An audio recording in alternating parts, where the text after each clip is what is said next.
بسم اللہ الرحمن الرحیم۔ السلام علیکم ورحمۃ اللہ۔ محمد بن یوسف رحمۃ اللہ علیہ فرماتے ہیں، مجھ کو میرے ایک ساتھی نے بتایا، میں مصر میں عبید اللہ بادشاہ کے پاس کھانا کھانے جاتا تھا۔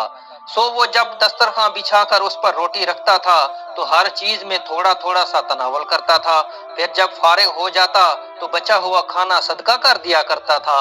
ایک دن میں نے اس کو کھانے کے شروع میں ایک موٹی سری پیش کی۔ اس نے اس کے کنارے پر انگلی ماری تو وہ پھٹ گئی۔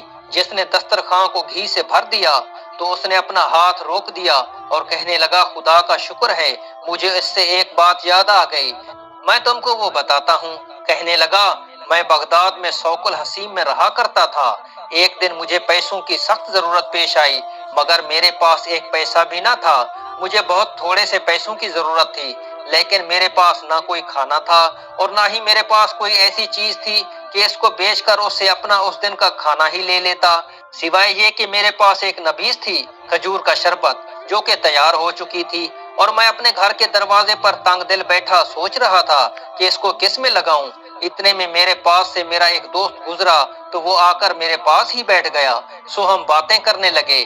جب وہ جانے لگا تو میں نے تکلفاً اس کو کھانے کا بولا، جو عام طور پر رسماً بولا جاتا ہے، تو اس نے قبول کر لیا اور بیٹھ گیا۔ میں نے تمنا کی کہ کاش میں گونگا ہی ہو جاتا تو اچھا تھا، چنانچہ اب میرے پاس اس کو اپنے گھر بلانے کے علاوہ اور کوئی چارہ نہ تھا۔ میں نے اس کو اندر بلایا اور اپنی والدہ کے پاس جا کر ان کو یہ بات بتائی، تو انہوں نے اپنی چادر دی اور کہا، اس کو بیچ دو اور آج اپنی ذمہ داری پوری کرو۔ میں نے اس کو 3 درہم میں بیچ دی۔ اس سے ایک روٹی، مچھلی، کچھ سبزی اور خوشبو خریدی اور ان کو لے کر گھر آ گیا۔ ابھی میں گھر میں بیٹھا ہی تھا کہ ہمارے گھر میں کسی پڑوسی کی مرغی آ گئی، تو میں نے اس کو پکڑ کر ذبح کیا، چھیلا اور اپنی والدہ کو دے کر کہا، اس کو بھون دو۔ انہوں نے بھون دیا اور جو کچھ میں نے خریدا تھا اس کے ساتھ اس کو بھی اپنے دوست کے سامنے پیش کیا۔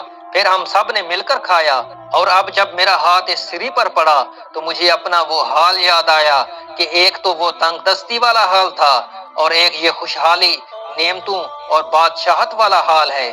حق تعالیٰ کا اس کی نعمتوں پر شکر ہے۔ پھر اس نے اپنا بہت سا مال منگوایا اور حکم دیا کہ اس میں سے آدھے کا مصر میں صدقہ کر دیا جائے اور اس کا آدھا مکہ اور مدینہ میں بھجوایا جائے اور وہاں اس کا صدقہ کیا جائے، اور دسترخوان اور جو کچھ اس پر تھا اس کے بارے میں حکم دیا کہ وہ مسکینوں کو کھلا دیا جائے۔